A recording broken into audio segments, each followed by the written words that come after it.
Rádio O Povo CBN, CYC 406, FM 95,5 MHz, Fortaleza, Ceará. Na internet cbn.opovo.com.br, em nosso aplicativo e nas plataformas de podcasts.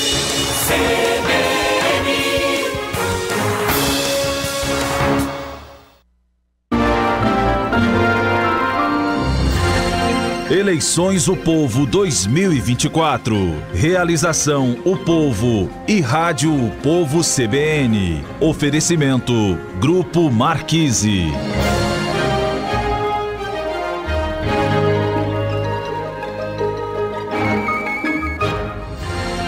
Às 9h35 nós vamos começar agora a nossa série de sabatinas com os candidatos à Prefeitura de Fortaleza. Por sorteio esse feito com a assessoria de cada um dos candidatos, ficou marcado para hoje o nosso convidado, o Capitão Wagner, ex-deputado federal, ex-secretário da Saúde em Maracanaú, concorrendo à Prefeitura de Fortaleza pela terceira vez, ele que concorre pela União Brasil. Capitão Wagner aqui no estúdio para conversar comigo e com meu colega colunista do Povo, Carlos Maza. Bom dia, capitão. Bom dia, candidato. Bom dia, Jocélio. Bom dia, Maza. Bom dia a toda a audiência. É um prazer grande aqui estar abrindo essas sabatinas e aqui à disposição. Muito bem. Lembrando a você que nos acompanha aqui pelo 95.5 FM, que também estamos ao vivo pelas redes sociais, no YouTube do Povo, Facebook do Povo, Facebook da Rádio Povo CBN e também na nossa conta no Instagram, O Povo CBN. Primeira pergunta, capitão, é com relação ao fato de o senhor ser candidato mais uma vez à Prefeitura de Fortaleza. Em que medida isso para o senhor significa um desafio para mudar, atualizar, amadurecer o seu discurso em relação a isso? Como não ser um candidato déjà vu, um candidato do que as pessoas já conhecem, que não representaria uma novidade? O que é que o senhor tem a dizer em relação a isso? Jocélio, primeiro agradecer que eu Sistema O Povo pelo convite, agradecer a população que tem nos recebido nas ruas com um sentimento muito forte que chegou a nossa vez, e eu acho que o amadurecimento que você citou aí na minha apresentação, o preparo, né, o único candidato que tem experiência na saúde, na educação e é especialista em segurança pública sou eu. Acho que é tudo que a cidade de Fortaleza precisa nesse momento.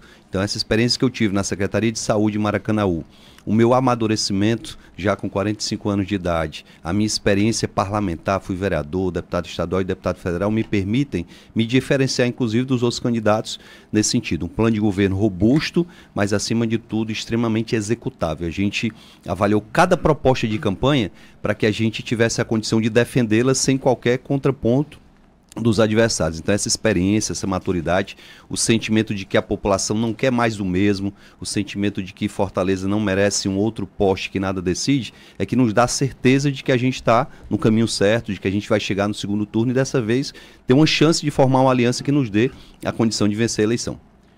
Carlos Maza. Opa, bom dia, Jocélio, capitão, pessoal que acompanha a gente. Capitão, ainda numa linha parecida com o que o Jocélio pergunta, né, o senhor dessa sua experiência como candidato, também se ficou aí uma imagem de umas eleições para cá, a gente vê muito nos comentários, às vezes até nos bastidores entre seus próprios adversários, de que você é um candidato que começa forte, larga na frente e vai perdendo. Alguns até chegam a te comparar com o Moroni, né? Seria um novo Moroni que começa muito forte e aí não vai nem para o segundo turno ou vai fraco. Como é que o senhor enxerga isso? O que o senhor faz você acreditar que esse ano é diferente, esse ano a eleição tá para ti? Mas a última eleição, que foi a eleição para governador, nós vencemos aqui em Fortaleza. Olha só, Roberto Cláudio saiu super bem avaliado da gestão, tirou 20% dos votos em Fortaleza, eu tirei 42%.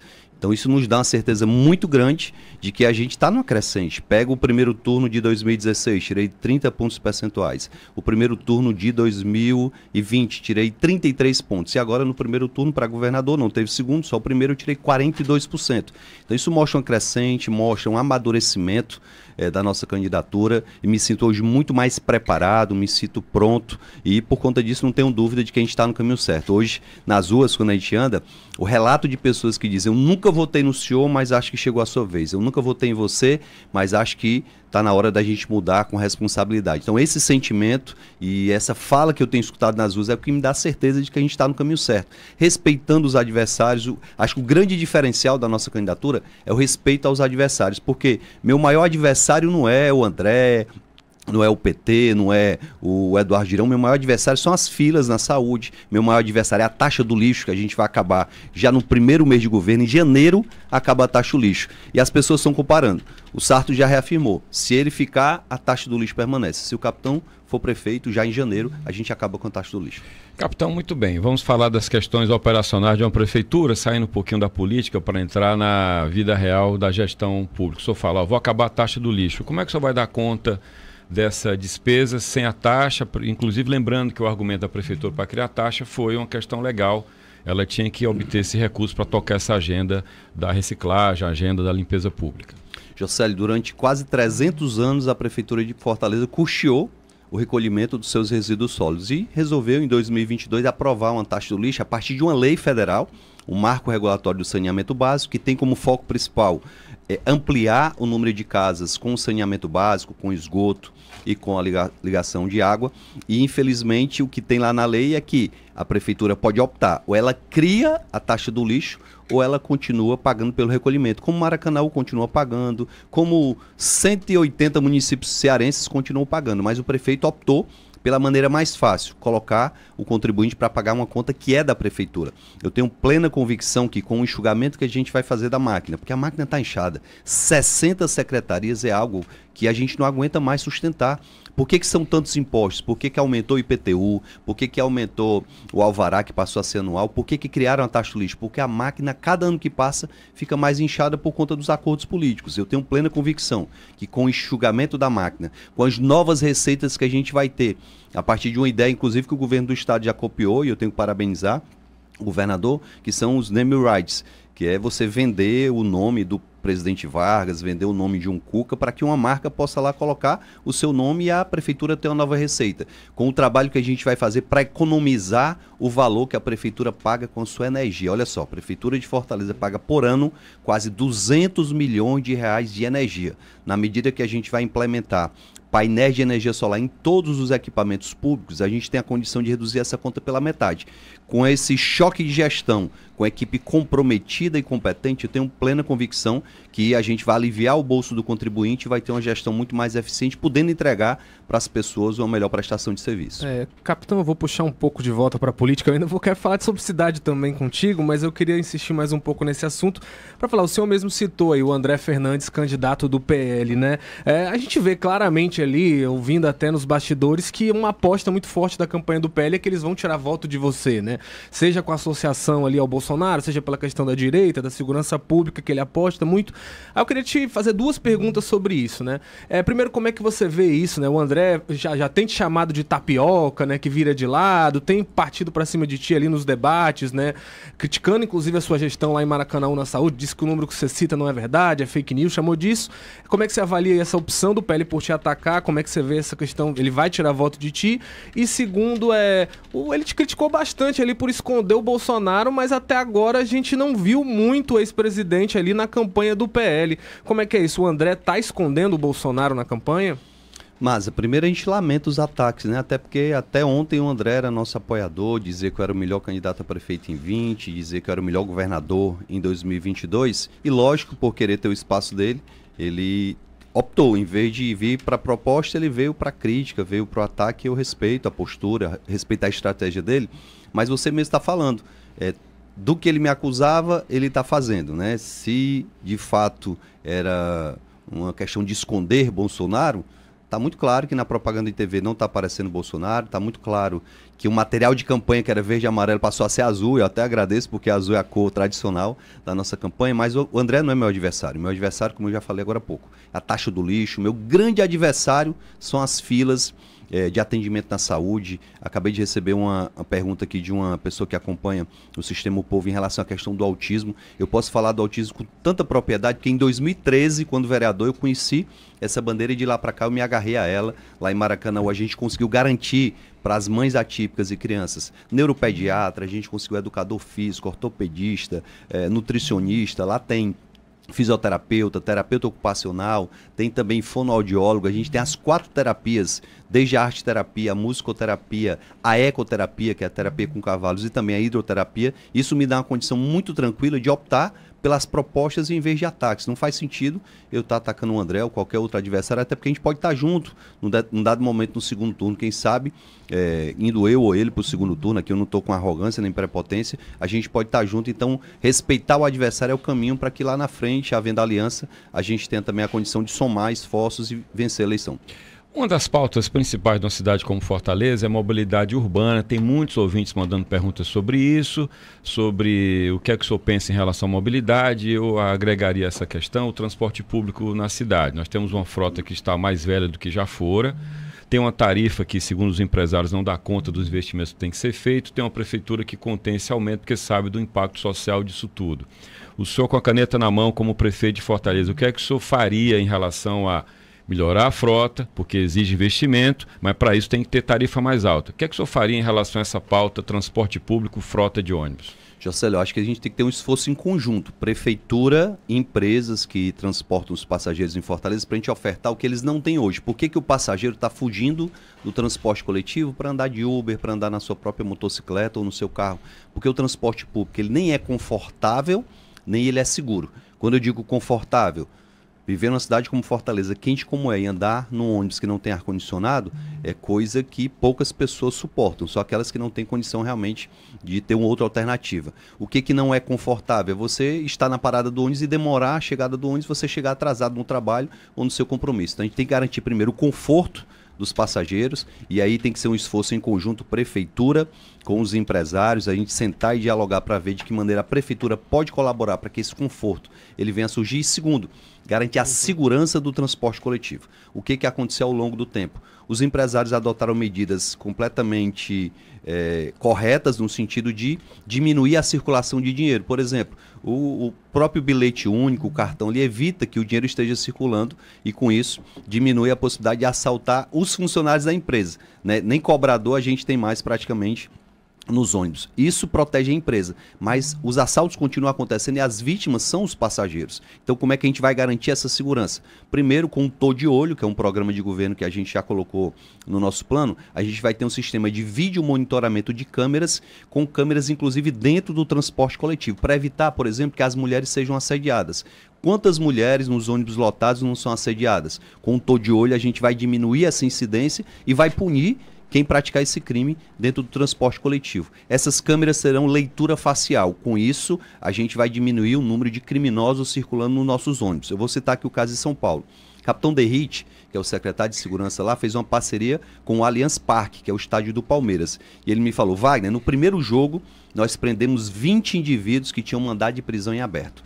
No segundo jogo, nós prendemos 15 indivíduos com mandado de prisão em aberto. No terceiro jogo, foram 12. No quarto jogo, 5. De repente não se prende mais. Por quê? Porque esses indivíduos que têm um mandado de prisão em aberto não vão mais para o estádio do Palmeiras, porque sabe que tem esse sistema de vídeo monitoramento. A gente vai fazer isso, lógico, Jocélio, de forma gradativa, porque a frota é muito grande e não dá para fazer da noite para o dia. E em parceria, logicamente, com as empresas. A prefeitura vai ter que ajudar a custear toda essa estrutura, porque a empresa não tem como custear isso sozinha. Então, com muita responsabilidade, dialogando com o setor e com o Sim de ônibus, a gente vai construir essa solução. Mas eu queria que o senhor ratificasse em relação à tarifa, tá? Considerando que tudo isso exige dinheiro. A intenção sempre há, a boa intenção do empresário, da prefeitura, mas tem que ter dinheiro para fazer isso. Vai tirar dinheiro de onde? A prefeitura, porque a empresa tem que bancar o seu investimento. Concordo com você. A prefeitura vai ter que subsidiar. Não há como a gente imaginar que aumentar a tarifa de ônibus vai fazer com que mais pessoas utilizem o transporte coletivo. Então, para a gente garantir uma maior frequência de pessoas no transporte coletivo, a gente tem que garantir a manutenção da tarifa no valor que está, e para isso a prefeitura vai ter que oferecer subsídios às empresas, porque o combustível aumenta, a troca da frota gera também um custo para a empresa, e foi assim que a Luiziane fez, Jocélio. Você lembra que ela conseguiu isenção de impostos, ela conseguiu fazer uma parceria com o Sim de ônibus, eu não me lembro se foram os 8 anos sem reajuste, mas um grande período da gestão da Luiziane, ela conseguiu segurar o preço da passagem de ônibus, dialogando com as empresas e garantindo que o passageiro não seria punido. Na história recente de Fortaleza, a melhor prefeita foi Luiziane, na sua opinião? Olha, a Luiziane foi uma grande prefeita, deixou um legado social maravilhoso. Eu fico até frustrado quando eu vejo o Sarto dizer que a Luiziane foi a pior prefeita de Fortaleza. É lamentável, porque o legado da Luiziane, ela deixou os Cucas, que é uma política social completamente aprovada na periferia. Ela deixou a estrutura do Hospital da Mulher, que se tivesse funcionando completamente, daria às mulheres de Fortaleza uma grande condição de cuidar da sua saúde. Só para a gente ter um dado, Jocélio, ano a ano tem reduzido o valor do repasse da prefeitura para a manutenção do Hospital da Mulher. Então, isso tem dificultado muito o atendimento das mulheres. A gente não tem dúvida de que o legado que a Luiziane deixou na educação, cuidando dos professores, aprovando o plano de cargos, carreiras e salários, também foi muito importante. Tanto que os professores têm um carinho muito grande pela Luiziane, e a gente precisa ter o professor como aliado. Se eu quero fazer uma educação pública de qualidade, além de ter um bom tratamento na questão de salário e condições de trabalho, uma infraestrutura capaz de o professor se sentir bem. Hoje a gente tem apenas 19% das salas de aula em Fortaleza que tem ar-condicionado. Imagine de novo o desconforto que é para o professor e para os alunos assistir uma aula 2 horas da tarde numa sala quente e impossível da gente ter qualidade de ensino dessa forma. Capitão, já que a gente estava falando dessa questão de transporte público, o senhor tem feito algumas críticas aí já há algum tempo com relação à opção da gestão lá do Roberto Cláudio de priorizar os corredores de ônibus, os BRTs ali na Bezerra de Menezes. Fez algumas críticas com relação a isso. Aí sobre isso e ônibus em geral, eu te faço 2 perguntas. Primeiro, como é que vai ser? O senhor pretende acabar com o BRT ali na Bezerra de Menezes? Como é que vai ser uma possível mudança, né, já que o senhor falou que perdeu, né, o potencial de comércio, por exemplo, com aqueles BRTs? E o segundo o senhor já chegou a defender agentes de segurança paisana em ônibus, né, lá no passado, em eleições anteriores. Como é que o senhor ainda vê essa proposta como uma possibilidade ou acha que ficou para trás? Mas em relação a Bezerra de Menezes, eu tenho um apartamento ali do lado e conheço bem. O que eu critico é 2 faixas de ônibus de cada lado para esse corredor. Eu acho que uma faixa de ônibus é suficiente para esse corredor. Os corredores de ônibus foram criados em Fortaleza, merecem não só o nosso aplauso, mas também o nosso apoio e a ampliação. Naquele caso específico da Bezerra de Menezes, aqui gerou um problema não só para as pessoas que transitam nos seus carros, motocicletas, bicicletas ali, mas também para o próprio comércio, isso a gente quer rever. Mas no tocante à questão da mobilidade urbana, Roberto Cláudio deixou um legado sim para a cidade. Eu continuo defendendo que a gente tem que usar inteligência para fazer segurança.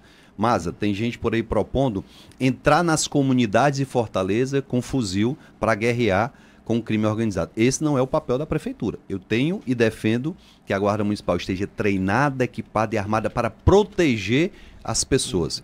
Tanto que nos espaços públicos, nas areninhas, nos próprios postos de saúde, nas escolas e hospitais, a gente vai ter, além do vigilante que toma de conta do equipamento, o apoio da Guarda Municipal com estrutura de viaturas, com estrutura até de drones, que já existe na Guarda Municipal, mas que é subutilizada.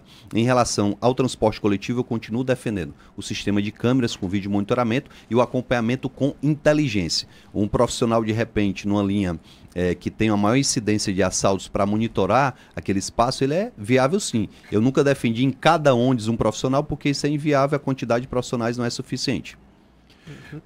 Candidato, com relação ao seu perfil como candidato, tá? O senhor foi um contraponto ao PT, à esquerda, quando o senhor foi candidato, por assim dizer, um único nome desse outro campo, um campo à direita. Hoje o senhor está numa disputa em que o senhor tem ali André Fernandes pelo PL, Luiz Eduardo Girão pelo Novo e o senhor pelo União Brasil. União Brasil que tem ministros no governo Lula, né? Que é uma coisa meio híbrida, né? É difícil saber o que é centro, o que é governo, é uma coisa meio complexa. A minha pergunta é objetiva, né? O senhor era um outsider, era uma novidade, um homem que vem de um movimento de militares, um movimento muito controverso, que até hoje o senhor tem que responder, o senhor apoiaria, tem muita gente aqui perguntando. O que é que o senhor faria se tivesse um motim de PM, se o senhor sendo prefeito? Pergunta ao senhor, quando a gente olha para o palanque, está lá o capitão Wagner, Roberto Pessoa, um político tradicional de Maracanã, e outros políticos. O senhor não se vê como já um homem integrado ao sistema, ao establishment? O senhor não perdeu aquele vício do jovem impetuoso fora do sistema? Isso não pesa para o senhor numa eleição em que tem André Fernandes exercendo esse papel? Olha, eu acho que pesa a meu favor a capacidade de diálogo que eu construí na minha história política. Hoje eu tenho 45 anos e tenho a plena convicção que não dá para fazer gestão sozinho. Quem acha que vai ser o herói que vai vencer o sistema e conseguir tornar a cidade de Fortaleza... O senhor já pensou isso em outras campanhas? O senhor tinha essa visão hoje eu tenho antes? essa maturidade. Talvez numa eleição passada... Talvez nas anteriores eu pensasse diferente, mas hoje o entendimento que eu tenho, até porque eu fui secretário de saúde, Jocélio, olha que bacana, eu tive que sentar com a secretária de saúde do Estado, que é de um governo que é meu adversário. Mas eu tive que ter o entendimento que na discussão da saúde em Maracanaú eu precisava da ajuda da secretária de saúde do Estado. E ela me acolheu, a doutora Tânia, até hoje eu falo bem, porque ela me recebeu, várias demandas que eu levei eu consegui resolver lá. Eu tive que ir no Ministério da Saúde, bater na porta lá do Ministério e trazer para a cidade de Maracanã a telemedicina. Olha que bacana. Fortaleza tem 130 postos de saúde, apenas um tem telemedicina. Maracanã tem 28 postos de saúde, os 28 tem telemedicina. Isso é que tem irritado os adversários, porque 1 ano e 1 mês de gestão lá a gente conseguiu implementar a telemedicina em todos os postos de saúde. Não falta dentista no posto de saúde.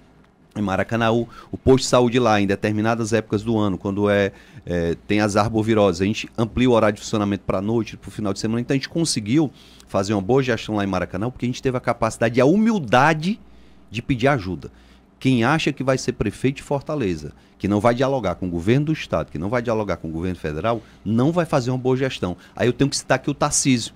O governador Tarcísio de São Paulo, quando o Lula foi a primeira vez lá, ele recebeu o Lula e disse: olha, presidente, estou lhe recebendo aqui para lhe pedir ajuda para uma obra estruturante aqui para o estado, que eu não tenho condição de fazer sozinho. Olha só, o Tarcísio teve a humildade, sendo governador do estado mais rico do país, de receber o presidente e pedir ajuda do presidente. Aí eu, prefeito de uma cidade pobre como a cidade de Fortaleza, vou achar que não preciso do governo do estado, do governo federal? Seria um grande equívoco. E quem defende isso está equivocado ou então está querendo mostrar algo que não vai fazer na prática.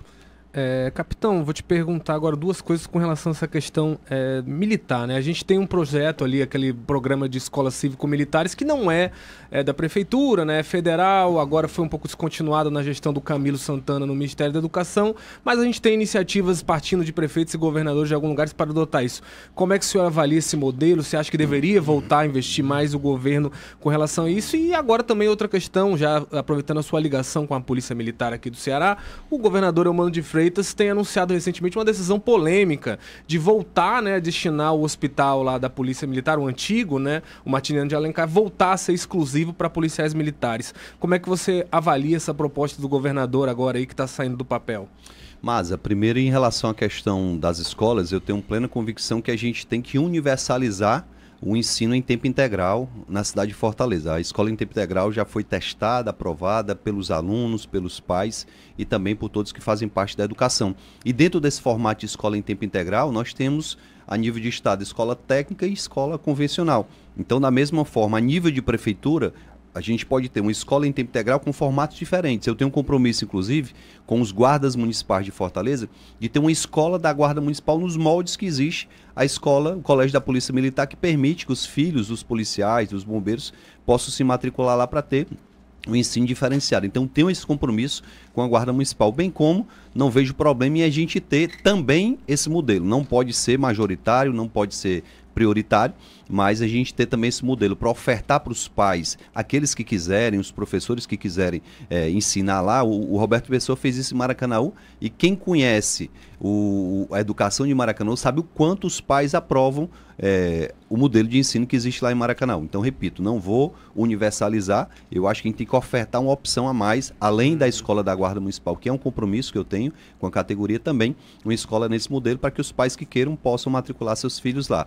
Em relação à questão do hospital da Polícia Militar, hoje existe uma grande polêmica porque ele foi para o SUS, né? Ele atende a todos os pacientes que porventura são encaminhados para lá, está na regulação do Estado, inclusive, e eu não sei qual é a intenção do governador em trazer novamente para ser exclusivo para a Polícia Militar. Se for para ser exclusivo na condição que era anteriormente, sem recurso, dependendo do dinheiro da própria Polícia Militar, ele não funciona adequadamente. Então temos que ter muito cuidado, se for essa a ideia do governador, não vai funcionar. Agora, só aproveitando, acho que o José já deve estar quase, que o nosso horário está marcado, mas eu queria insistir naquele ponto que o José falou, né, dessa questão do contexto nacional que a gente tem.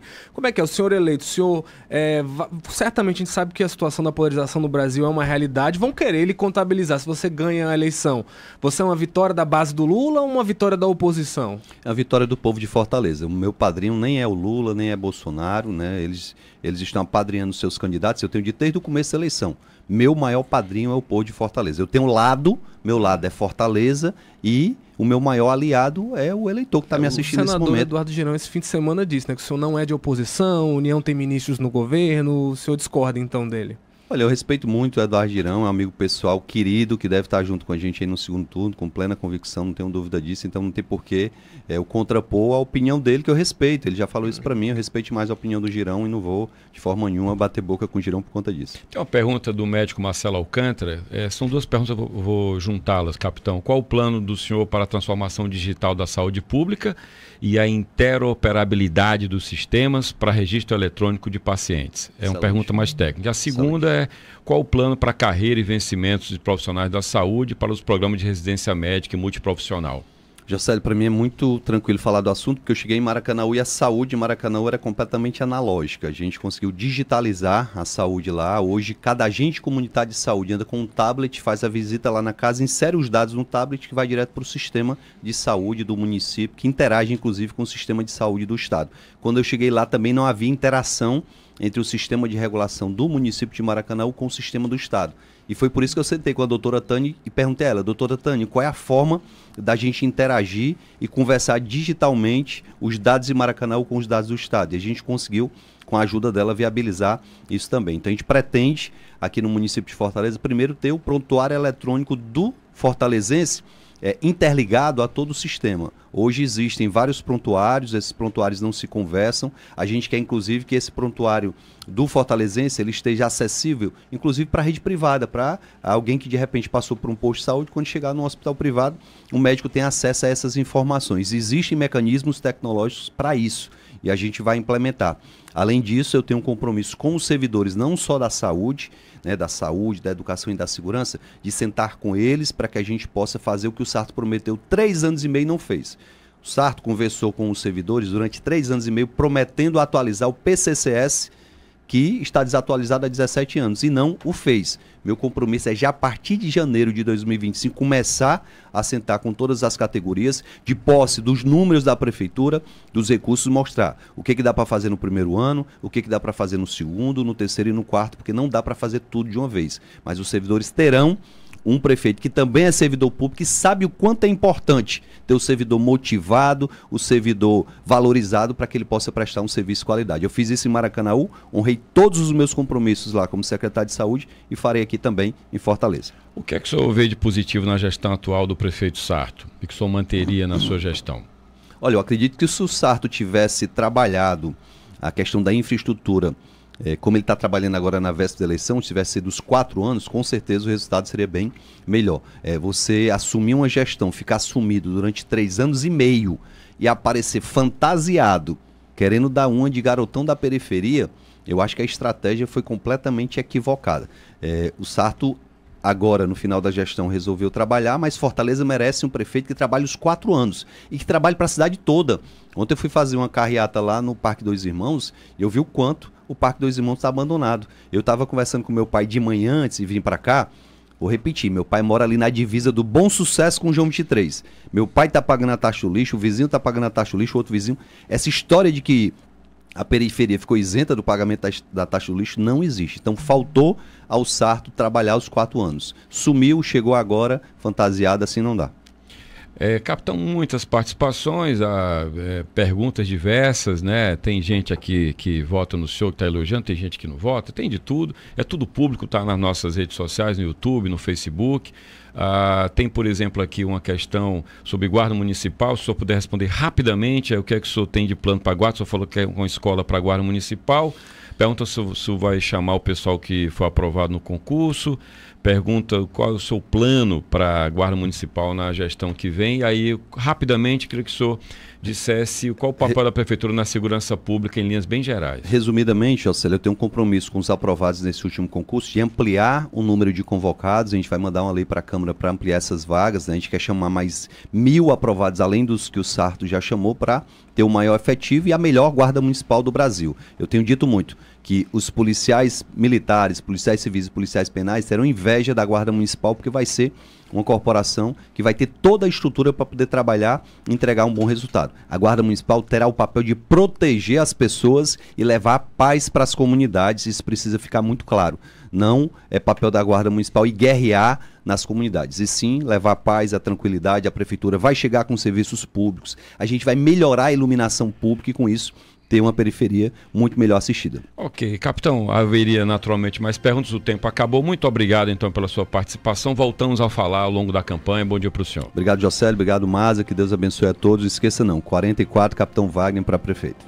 Conversamos com o capitão Wagner, candidato à Prefeitura de Fortaleza pelo União Brasil, às 10h04. Eleições O Povo 2024. Realização O Povo e Rádio O Povo CBN. Oferecimento Grupo Marquise.